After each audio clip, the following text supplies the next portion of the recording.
Bonjour frères et sœurs et amis. Alors écoutez bien ce que je vais vous dire, il faut avoir des oreilles pour entendre ce que l'Esprit dit à chacun de nous en particulier. Moi je suis un instrument. Je parle de la part de Dieu. Comme tous les prophètes, comme tous les disciples, comme le Christ est venu sur la terre, il a parlé de la part de Dieu. Nous sommes tous poussés par le Saint-Esprit que les hommes ont parlé de la part de Dieu. Moi, je ne suis rien du tout. Je suis simplement un instrument qui tente de s'exprimer et je parle de la part de Dieu. J'exprime ce que Dieu me donne à donner à chacun de vous en particulier. Je sais qu'il n'y a pas beaucoup qui croient de ce que je dis ou ce que j'exprime. Mais pourtant, j'apporte des vérités. Alors, dans la Bible, on voit que elle parle tantôt d'une manière et tantôt d'une autre. Et des fois, nous ne prenons pas garde. En réalité, ce qui est vrai et ce qui est faux. Et ce que Dieu dit et ce que notre ennemi dit. Parce qu'il y a la plume mensongère. Et on voit que beaucoup, ces religieux de ce monde, ne datent pas seulement il y a 2000 ans, dans le christianisme, mais bien avant. Parce que le prophète, il dit, dans l'Ancien Testament, il dit qu'il y a la plume mensongère du script. Alors, la plume mensongère. Pourtant, la Bible, elle est inspirée de Dieu, utile pour enseigner et pour corriger. Et pourtant, on médite la Bible, on sonde les Écritures, et on cherche à comprendre à l'intérieur. Et on voit, la Bible elle parle tantôt d'une manière, et des fois tantôt d'une autre. Et des fois, on n'arrive pas à comprendre. Alors, pourtant, on dit que la parole de Dieu est inspirée de Dieu, utile pour nous enseigner. Et pourtant, on est obligé de plonger nos regards à l'intérieur et examiner plusieurs Bibles. Le principe d'avoir une seule Bible, un seul enseignement, une seule doctrine, et enfin que nous puissions l'habiliter et la mettre en pratique, justement, cette doctrine. Mais malheureusement, aujourd'hui, nous vivons dans un monde corrompu, un monde qui n'est pas à la gloire de Dieu, et ces religieux de ce monde, soi-disant, qui disent qu'ils tenons la vérité. Alors la Bible nous dit que Dieu est unique. Il y a un seul esprit qui opère toutes choses. Pour cela, je vais vous donner des preuves à l'appui pour bien prouver que Dieu est unique. Et Dieu est esprit. Il y a un seul esprit qui opère toutes choses. Le Père de tous les esprits. Lui qui a créé tous les esprits. C'est lui qui a donné le souffle de vie à chacun de nous en particulier, qui a créé le ciel, la terre et tout ce qui renferme par sa puissance, par son autorité. Alors, beaucoup ils disent, oui mais Dieu, il y a quand même trois dieux distincts, trois dieux dont une seule personne, une trinité. Mais pourtant, la Bible nous dit clairement, Dieu est unique. Et c'est lui qui a tout créé. Tout créé, c'est lui. Alors, il y a beaucoup qui tendent à invoquer des noms. C'est vrai qu'il y a beaucoup de noms qu'on peut voir dans la Bible.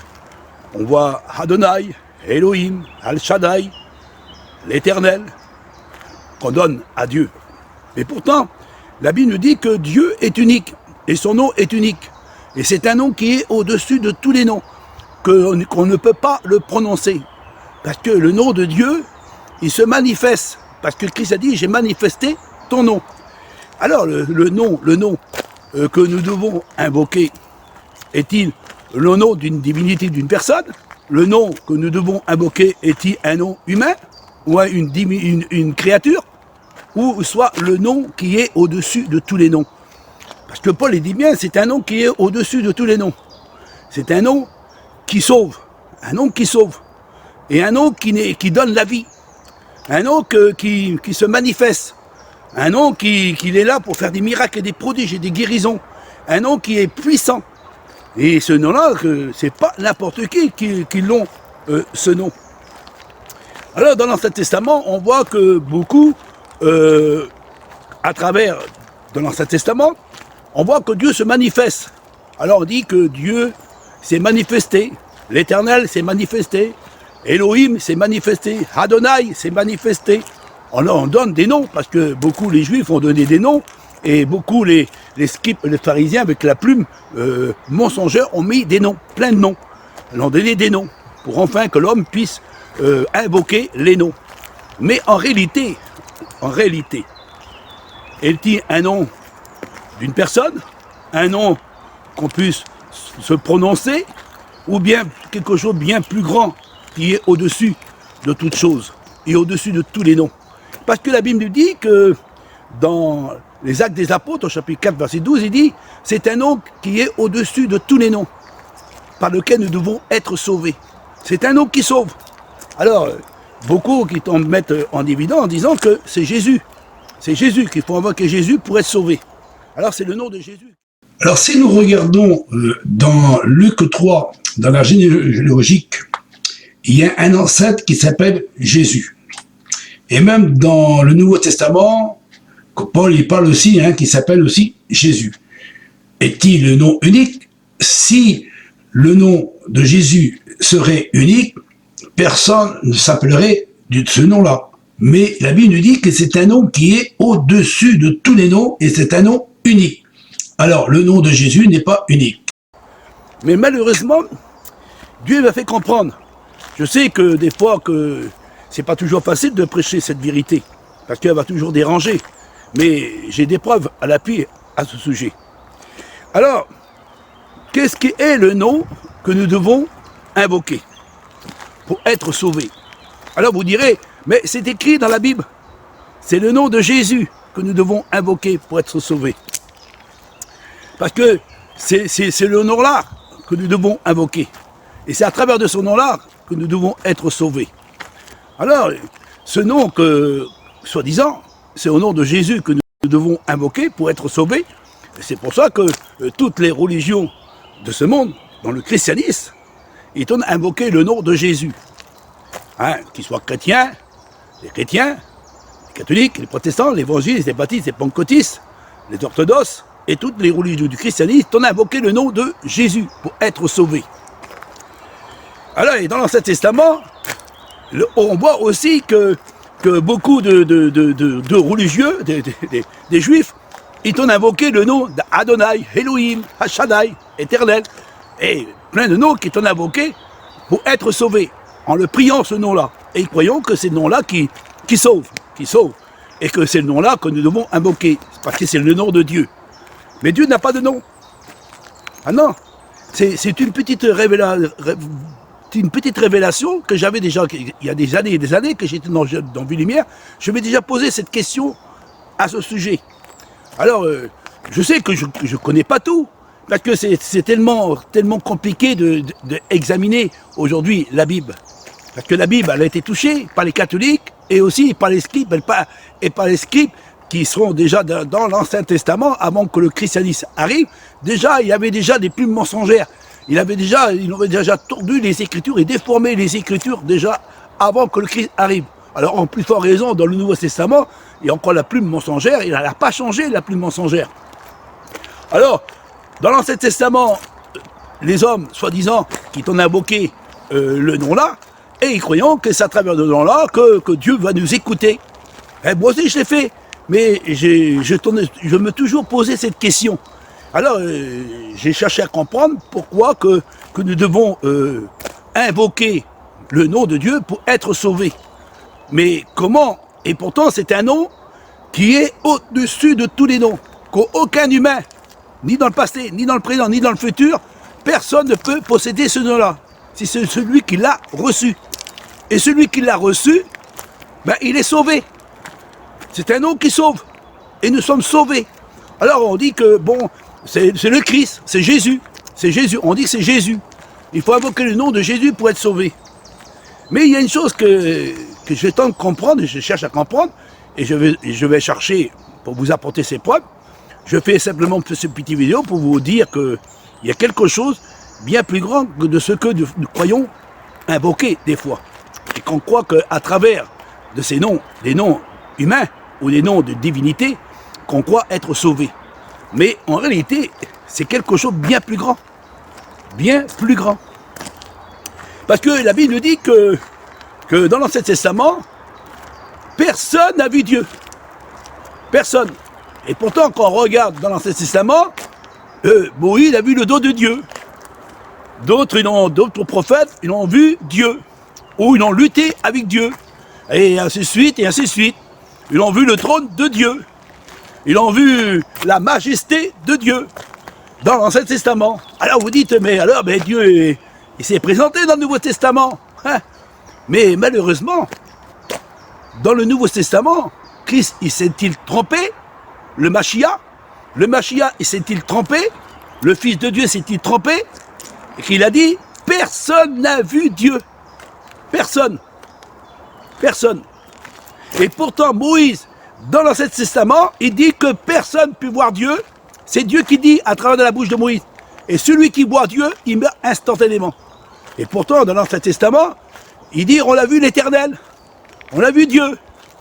On a vu sa face. On a vu sa beauté. On a vu sa divinité. On a vu sa gloire, sa puissance, son autorité. Et pourtant, on l'a vu Dieu. Et pourtant, la Bible nous dit, personne ne peut voir Dieu. Alors, dans l'Ancien Testament, on dit qu'on a vu Dieu. Et pourtant, il y a un verset dans la Bible qui est écrit noir sur blanc, qu'on peut vous mettre en évidence, c'est au sujet de Moïse. Un ange, il vient vers Moïse. Et Dieu dit à Moïse, fais attention, cet ange, il porte mon nom. Ah, il porte mon nom. Mais il y a un verset qui dit, plus profond que ça, il dit, il porte ma divinité. Ça veut dire, il porte mon esprit. Mais Dieu, il est en tout et partout. Dieu n'a pas un domicile. Dieu ne demeure pas dans un lieu. Comme on voit dans l'Ancien Testament, Dieu est assis sur un trône. Sur un trône. On dit que Dieu, les cieux des cieux ne peut pas le contenir. Le Christ a dit que personne n'a pu voir Dieu. Personne. Et celui qui voit Dieu meurt instantanément. Alors Dieu, il a toujours voulu parler. Alors il a parlé à travers de ses anges. Mais vous direz, oui, mais Olivier, Moïse a vu Dieu. Il a vu le dos de Dieu. Si Moïse a vu le dos de Dieu sur la montagne du Sinaï, dans le jardin d'Éden, alors c'est Dieu aussi qui est venu visiter Adam. Et Dieu va dire, Adam, Adam, où es-tu? Adam et Ève ont péché. Et comme ils ont péché, ils sont cachés. Et comme ils sont cachés, Dieu est venu un soir. Il dit un soir. Il y a une autre version, il dit un matin, un matin, un matin. Dieu est venu un matin. Et là, on dit que Dieu est venu un soir. Alors, il y a deux versions différemment. Il y a une version où il dit que Dieu descendit et il vient voir Adam. C'est Dieu qui est venu. Et Adam a entendu les pas de Dieu. Ou il a entendu le son de Dieu, la voix de Dieu. Alors, Adam s'est caché. Et Dieu a dit, Adam, où es-tu? Et il a dit, je me suis caché. Pourquoi que tu étais caché? Parce que je me suis trouvé nu. Et je me suis caché.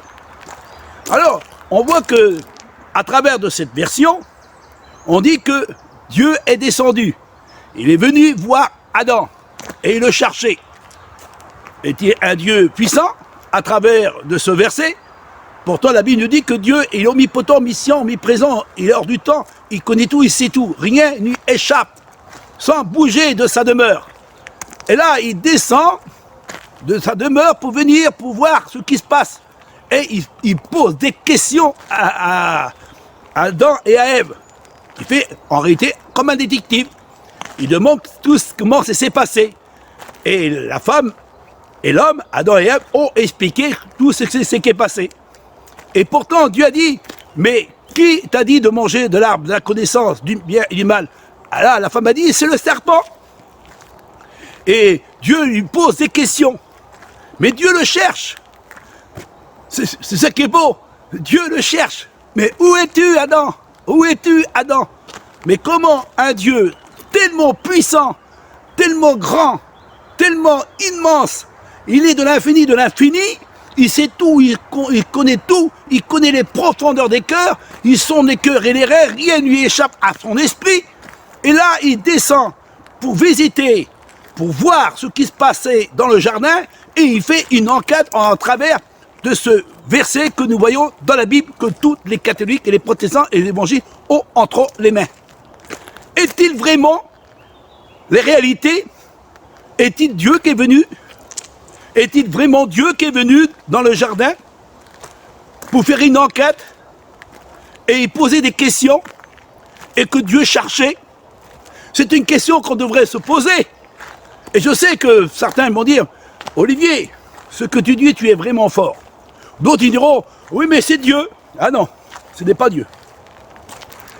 N'est-il pas écrit dans la parole de Dieu que les anges de Dieu, ce sont comme du vent au service de Dieu? Ce ne sont-ils pas des messagers par excellence? Comme Moïse a discuté avec un ange, et que l'ange, il parlait de la part de Dieu, et que Dieu a dit, tu vois cet ange qui te parle, fais attention, il porte ma divinité. Et Dieu a toujours parlé à travers de ses anges. Et dans l'Ancien Testament, quand on disait l'Éternel a parlé, ou j'ai vu l'Éternel, j'ai vu la gloire de l'Éternel, en réalité ce sont les anges de Dieu. Les anges de Dieu, dans la gloire de Dieu, et qui sont venus dans le monde. C'était des messagers par excellence. Et ces messagers sont venus pour apporter les lois, les ordonnances, diriger le peuple de Dieu. Dans le jardin d'Éden, c'était un ange qui est venu. Parce qu'il y a quelque chose de bien plus grand que l'homme n'a pas saisi. L'homme n'a pas compris. Et que Dieu me fait comprendre. Parce que le nom de Dieu n'est pas un nom humain. Parce qu'il y a des versets dans l'Ancien Testament qu'on met dans le Nouveau Testament, parce qu'il dit c'est un nom qui est au-dessus de tous les noms. Mais c'est ce verset-là, il était déjà dans l'Ancien Testament. C'est un nom qui était déjà, ce verset-là était déjà exprimé dans l'Ancien Testament. Un nom qui sauve, qui est au-dessus de tous les noms. Est-il pas le nom que Dieu s'est manifesté à travers de ses anges? Les anges qui sont venus, ils ont manifesté le nom de Dieu. Mais en réalité, c'est la divinité de Dieu qui l'ont manifesté. Ça veut dire l'Esprit de Dieu qui était en eux. Parce que la Bible nous dit que c'est l'Esprit de Dieu qui a tout créé. Rien n'est fait sans lui. Tout a été créé par l'Esprit de Dieu. Et c'est l'Esprit de Dieu qui se manifeste à travers de ses anges. Et les anges manifestaient la puissance de Dieu. Comme Moïse était sur la montagne, c'était un ange qui se manifestait par l'autorité de la divinité de Dieu. Et c'était un ange qui écrivait sur les tablettes de pierre les instructions de la part du Dieu vivant. Le Dieu véritable, le Dieu de tous les esprits, c'est lui qui a envoyé son ange sous le mont de Sinaï. Et que Moïse, il parlait avec un ange de Dieu. Dans le jardin d'Éden, c'était un ange qui est venu. C'était un ange qui est venu. Tout l'Ancien Testament, ce sont des anges qui sont venus. C'est pour cela que la Bible nous dit que Satan se déguise en ange de lumière pour essayer de vous séduire. C'est pour ça que Paul a dit, il n'est pas étonnant que même Satan s'est déguisé en ange de lumière pour essayer de séduire Adam et Ève dans le jardin. Parce que Adam et Ève, ils savaient que c'était un ange de Dieu qui venait. Parce que personne ne peut voir Dieu et vivre. Alors, la Bible nous dit que dans les derniers temps, Dieu parlera par le Fils. Par le Fils. C'est pour cela que l'apôtre Pierre a bien exprimé que moi, je n'ai pas toujours bien compris. Et je cherchais toujours à comprendre quand j'ai parlé avec certaines personnes en disant, tu sais mon frère, il y a quelque chose qui n'est pas clair. Pourquoi on dit Jésus-Christ? Pourquoi le Christ? Pourquoi on dit le Christ? Alors on dit le Christ, on croit que le Christ, c'est Jésus qui est le Christ.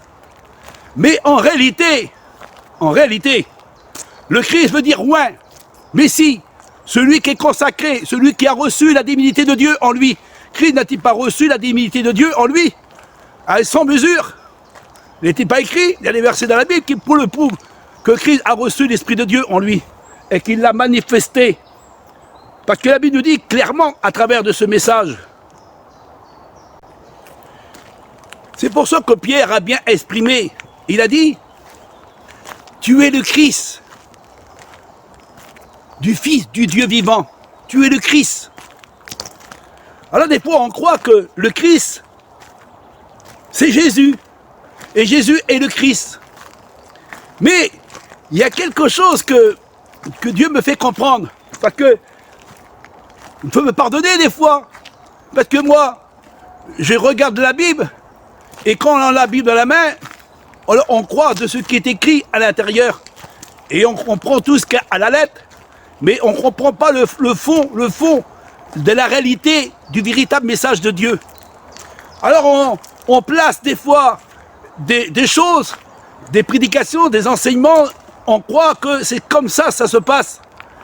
Mais Dieu me fait comprendre que le Fils de Dieu, le Machia, celui qui est venu dans le monde, qui s'est dépouillé, il est venu dans le monde pour faire la volonté de Dieu.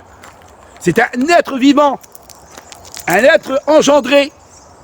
Et cet engendré, il avait la divinité de Dieu en lui. La divinité de Dieu. Il était dans la gloire de Dieu. Comme les anges étaient dans la gloire de Dieu. Et lui était dans la gloire de Dieu. Mais c'était le premier être créé avant que les chérubins, les séraphins, les archanges et tout ce qui était créé. C'était le premier être créé à l'image du Dieu invisible. Parce que Dieu est invisible. L'Esprit de Dieu est invisible. On ne peut pas voir Dieu. Dieu se manifeste à travers de ses anges, à travers de ses serviteurs, à travers de ses disciples et à travers de son Christ. Mais quand on dit Christ, ça veut dire celui qui est loin. Et celui qui est loin, c'est celui qui a reçu l'Esprit. C'est pour cela que Christ a bien dit, quand il a été vers Jean-Baptiste, il a été consacré par Jean-Baptiste, et une voix se fait entendre dans le ciel, voici mon fils en qui j'ai mis toute mon affection. Mais c'était pas une colombe, c'est pas un oiseau qui est venu, mais c'est un ange de Dieu, et qui a parlé de la part de Dieu. Comme dans l'Ancien Testament, Dieu a parlé à travers de la bouche de ses anges. Ils ont vu la divinité de Dieu, ils avaient le nom de Dieu, ils ont manifesté le nom de Dieu dans l'Ancien Testament. Et aujourd'hui, on croit qu'il faut invoquer un nom d'une personne. On croit invoquer le nom de Jésus pour être sauvé. Mais en réalité, c'est bien plus grand que cela. Parce que dans les derniers temps, Dieu va rétablir toutes choses. Et Dieu va mettre en évidence sa véritable parole. Parce que sa parole, elle court vite. Elle sait pas corps et âme et esprit. Dieu a manifesté sa puissance à travers de ses anges dans l'Ancien Testament. Mais dans les derniers temps, Dieu va parler par le Fils. Et par tous ces enfants qui sont rachetés. C'est pour cela que le Christ a dit, je prierai le Père. Il vous enverra le consolateur, l'Esprit de Saint, l'Esprit de vérité. Il vous conduira dans toute la vérité. C'est pas n'importe qui va le recevoir, l'Esprit de Dieu, dans leur cœur. L'Esprit de vie que les anges ont possédé, que les anges ont reçu, et que le Christ l'a manifesté, et que le Christ l'a eu. C'est pour cela que Paul a dit, quand Christ est mort, il est ressuscité. Maintenant, il a reçu un esprit sans mesure. C'est pour ça que le Christ a le pouvoir de faire le jugement de Dieu. Quand on dit le Christ, ça veut dire le roi de Dieu. Celui qui a l'esprit de Dieu en lui.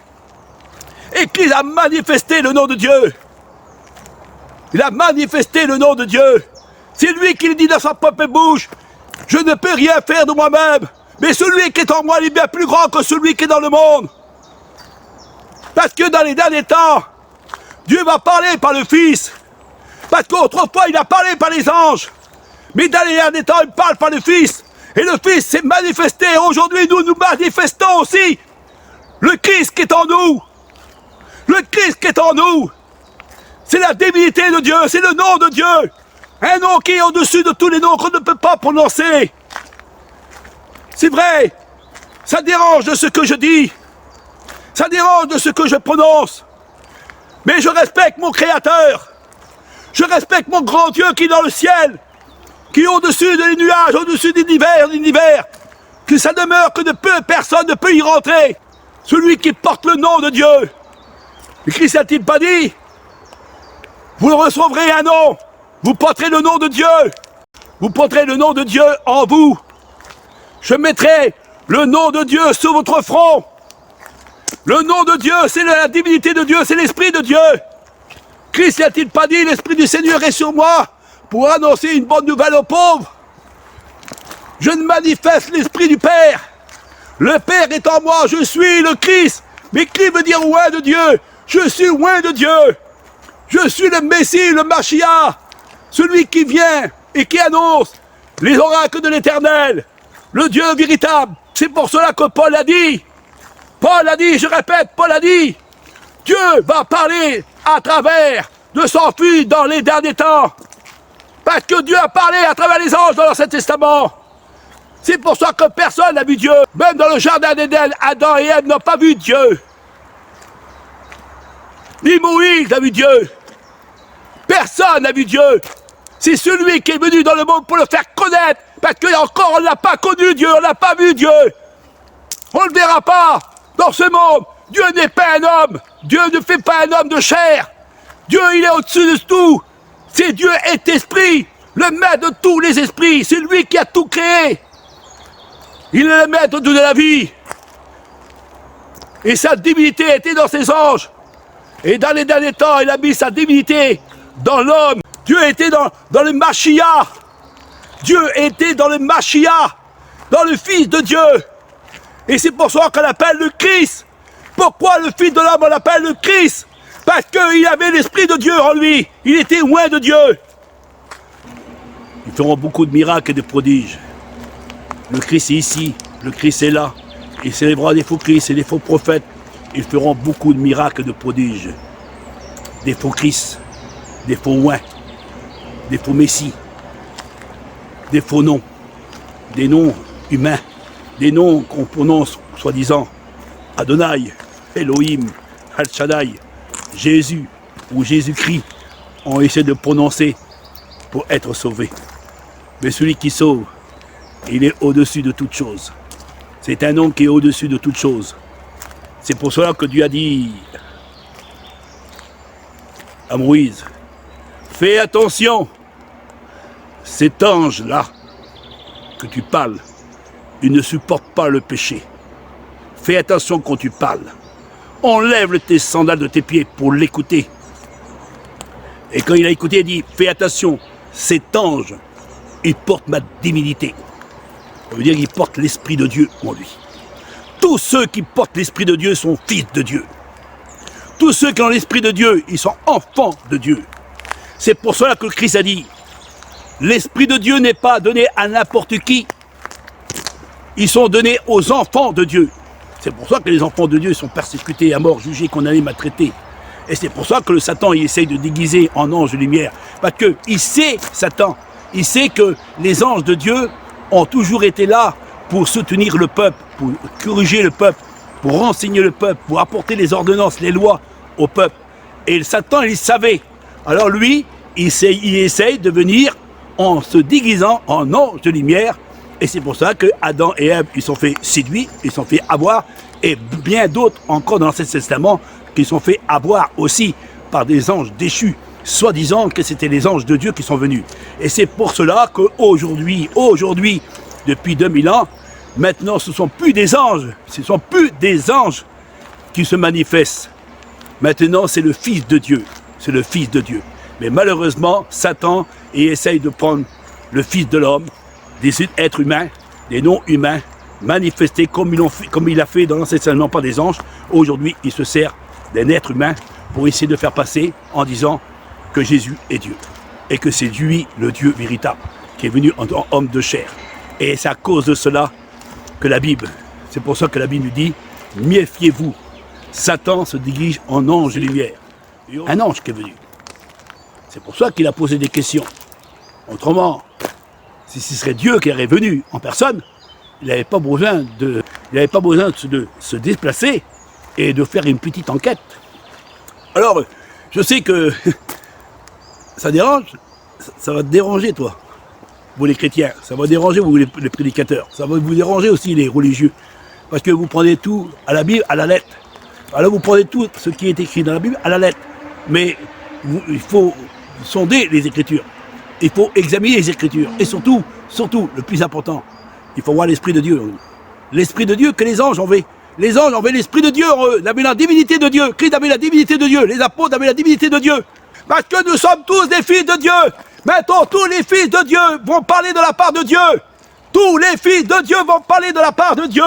Ils vont manifester le nom de Dieu. L'autorité de Dieu. Parce que nous sommes tous des rois de Dieu.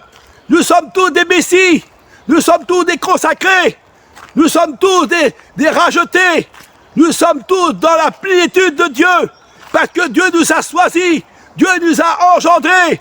Dieu nous a mis à part. Et nous sommes des sacerdoces royales. Des sacrificateurs royaux. Des enfants de Dieu. Que nous sommes dans la gloire de Dieu. Et nous manifestons le nom de Dieu qui est en nous. Le nom de Dieu qui est en nous. Ça veut dire que le Christ qui est en nous. Christ veut dire ouais, veut dire esprit, esprit de Dieu. Christ avait l'esprit de Dieu. C'est pour cela que Pierre a bien dit. Des fois on n'arrive pas toujours à comprendre.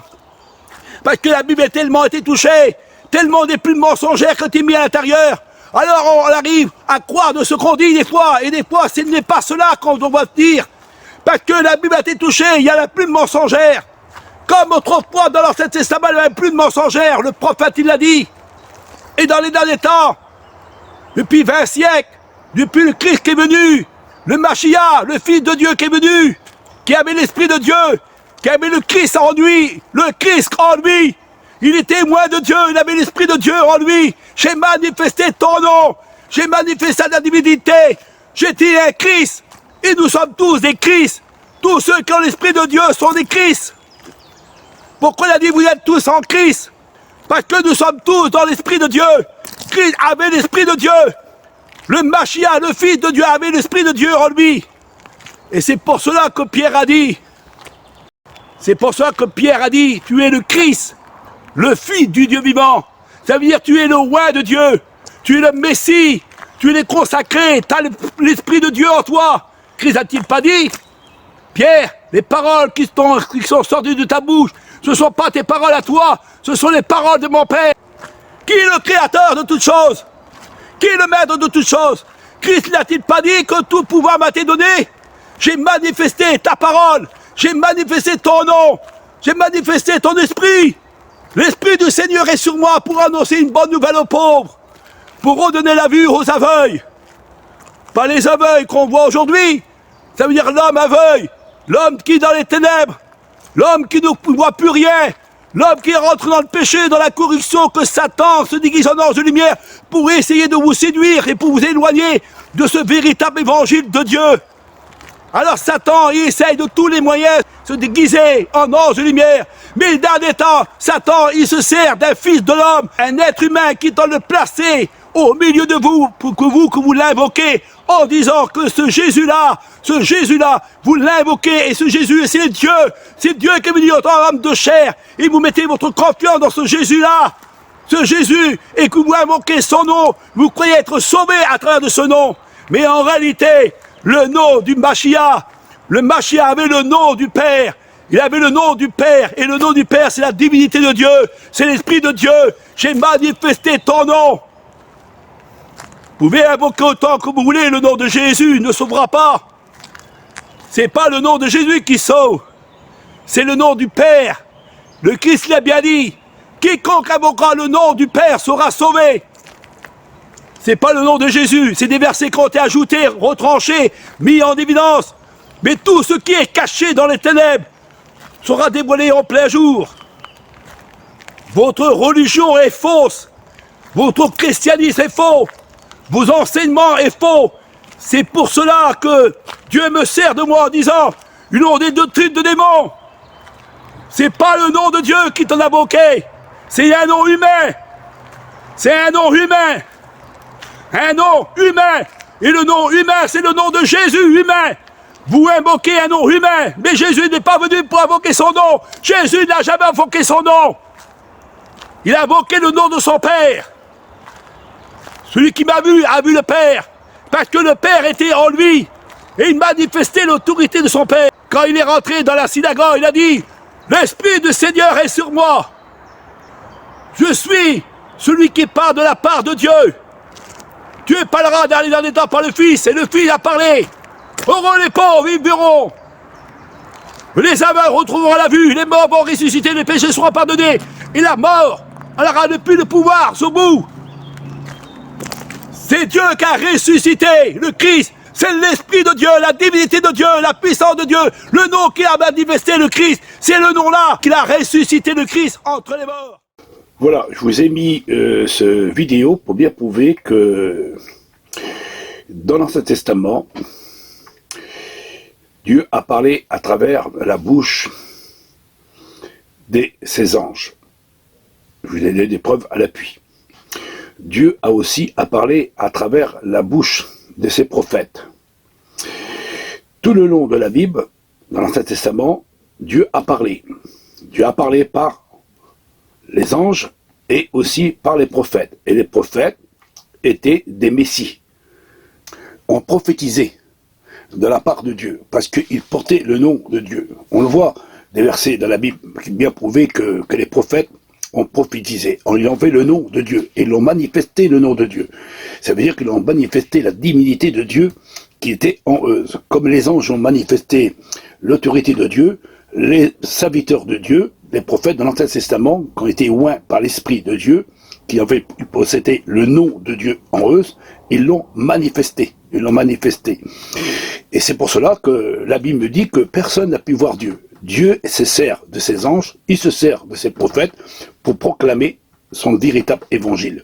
C'est pour cela qu'on dit, c'est poussé par le Saint-Esprit que les hommes ont parlé de la part de Dieu. Alors les hommes de Dieu dans l'Ancien Testament ont donné des prophéties pour annoncer la venue du Messie, et c'est Dieu qui s'est servi de ses prophètes pour annoncer cela. Nouveau Testament, Dieu parlera par le Fils, on le voit à travers de la Bible. Dieu parlera par le Fils, c'est l'apôtre Paul qui dit cela. Et il parlera aussi à travers de ses serviteurs, les disciples, comme Pierre, comme Paul, comme tous les apôtres, ont été poussés par le Saint-Esprit que les hommes ont parlé de la part de Dieu. C'est pour ça que Paul a dit, dans le dernier temps, Dieu parlera par le Fils. Et nous aussi, nous parlerons de la part de Dieu, et nous proclamons que le Fils de Dieu est bien l'envoyé du Père. Et une chose aussi, que je finirai par ce mot. Personne n'a vu Dieu. Personne. Personne. Dans l'Ancien Testament, Moïse, il dit, à travers de sa bouche, et que Dieu, comme Dieu, il prophétise à travers de la bouche de Moïse, Moïse, il dit ouvertement, personne ne peut voir Dieu. Et celui qui voit Dieu, il meurt instantanément. Dans le Nouveau Testament, Christ, il dit ouvertement aussi, personne a vu Dieu. C'est celui qui est venu dans le monde pour le faire connaître. Alors, frères et sœurs et amis, alors, Dieu, on l'a-t-il vu? Selon ce qui dit, c'est catholique, c'est protestant, c'est évangile, c'est baptiste, c'est pentecôtiste, en disant que Jésus il est le Dieu véritable, et c'est lui qui est venu dans le monde, et c'est lui le Dieu véritable. Et qu'ils disent que les disciples ont vu Dieu. Mais en réalité, tout ça c'est faux. Tout ça c'est faux, c'est la doctrine catholique romaine, par Constantin, qui a essayé d'étouffer le Dieu véritable, mais nous savons très très bien que personne ne peut voir Dieu. Personne ne peut voir Dieu. Et c'est pour cela qu'aujourd'hui, nous manifestons le nom de Dieu. Et quand on dit le nom de Dieu, c'est le Saint-Esprit. C'est pour ça que j'ai dit, j'ai manifesté ton nom aux hommes. Alors, et à ses frères. Et les frères, aujourd'hui, que nous sommes des frères du Christ, nous proclamons aussi que Jésus est bien le Fils de Dieu et que Dieu est unique et le Dieu véritable, personne ne l'a vu. Selon ce qui dit le Christ, les prophètes. Selon ce que dit la parole de Dieu. Que Dieu vous bénisse, frères et sœurs et amis.